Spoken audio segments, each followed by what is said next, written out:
रंजालि बैसागु लोब्बा लाखिनानै नोंथांमोना दिनै बेवहाय गेलेनाय हाबाफारि बादायलायनायखौ नोंथांमोना खुंफुंदों मा फोरमायगोन? गिबियावनो आङो बाटाबारि दानसोरां क्लाबनि आफादगिरि जानानै साफ्रोम भारतबासिनि आरो साफ्रोम रंजालि बैसागु फोरबोखौ फालिग्रा साफ्रोमनिबो जिउआव देग्लायनि बांला 1433 मायथाइनि गोदान बोसोरनि बयनिसिमबो हामलायनाय बावहरबाय आरो साफ्रोमनिबो जिउआव नैबे गोदान बोसोराव मोजां जिउ राहा खांलांनो हागोन होननानै आङो दानसोरां क्लाबनिफ्राय खावलायबाय आरो नोंथांमोननि मिडियानि गेजेरजों नोंथांमोननि मिडियाखौ नायगिरि बिथांमोनखौबो आङो दिनैनि नैबे बैसागु रंजालि बैसागु लांदां फोरबो फालिनायाव बोजबनानै लाग्रोबाय।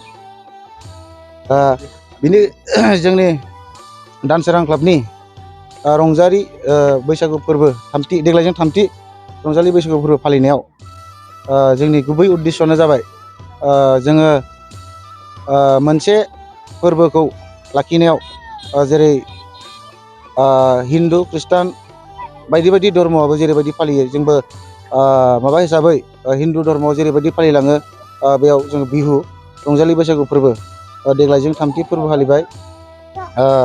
जोंनि उद्देশ্যआ बेल' जे बैसागु फोरबो फालिनायजों लोगोसेनो जोंहा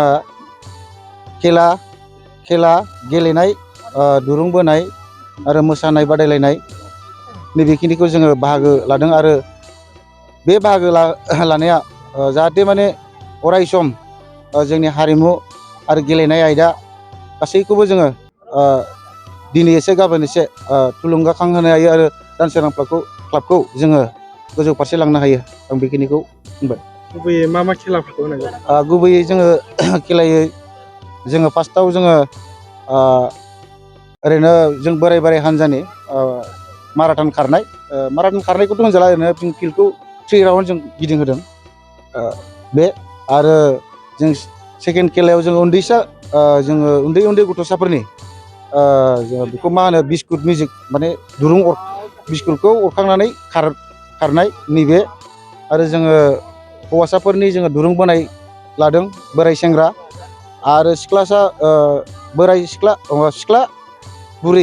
सिख्ला बुरैनि जों मोनसे दुरुं बोनाय बे आरो जों सियार मिउजिक लाबाय।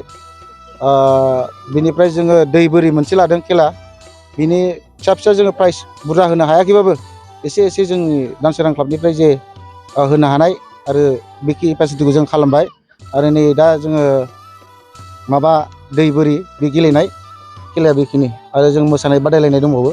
गामिनिल' ना गुबुननिफ्राय लेंहरनाय जादों? जोङो फाइनान्सियेल एसे उसुबिदायाव जोङो बेलेग गामिनिफ्राय लिंहरथ'नो हायाखै नाजानोसै नेक्स्ट टाइमाव जों जुदि एसे मोजां जुदि माबा खालामलांनो हायोबा जोङो बेलेग गामिनिफ्रायबो जों नेक्स्ट बोसोराव एसे सेस्था खालामहैनि।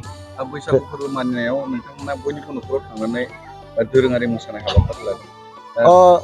निस्सय जोङो बेखौनो जोङो दोरोङारि मोसानायखौनो जोङो बाटाबारि दानसोरां क्लाबा सेस्था खालामलांगासिनो जोङो जेरै जोङो दोरोङारि मोसानायाव जोङो रिंगु दामसा जेरै खाम जथा सिफुं सेरजा जोंनाव जथेस्थ' माने जोंनि दानसोरां क्लाबाव बेबायदि केपासिटि गैया हिसाबै जोङो ओरैनो जोङो गामि गोजायैनो गामियावनो जोङो बेलेग गामियावबो थाङा गामियावनो जोङो दोरोङारि मोसानायखौ जोङो हाजोबाबाबो जोङो बक्सजों दामनानै बैसागु मेथाइ दामनानै जोङो सेंग्रा सिख्ला ज' बोराय बुरै मोसालायनाय जायो।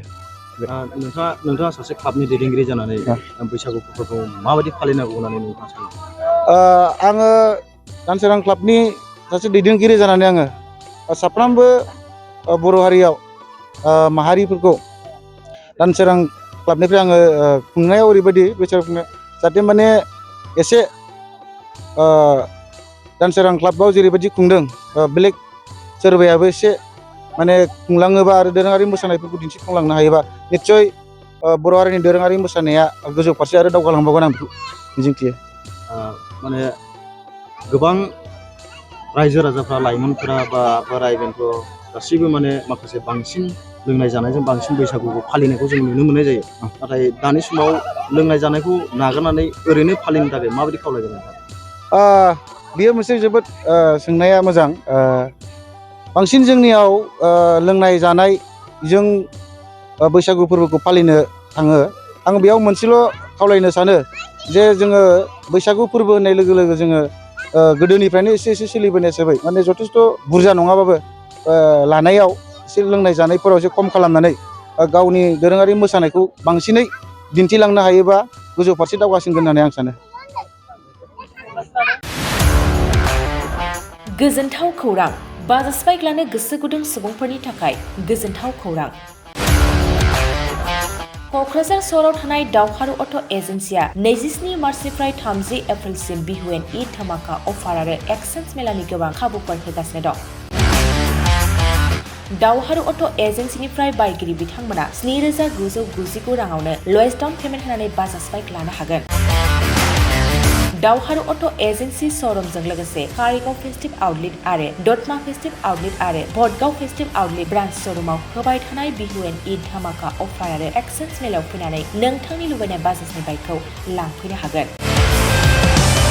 बाजाजनि बाइक सालायनो मोजां मोनग्रा रायजो राजाफोरनि थाखाय दावहारु अट' एजेन्सि श'रुमा बेनि अनगायैबो गोबां मोजां अफार लाबोदों। बेफोर अफारफ्रानो जाबाय जेरै helmet free, 2 litre petrol free आरो गासैबो मडेलनि एक्सचेन्ज खाबुआ एभेलेबेल जागोन।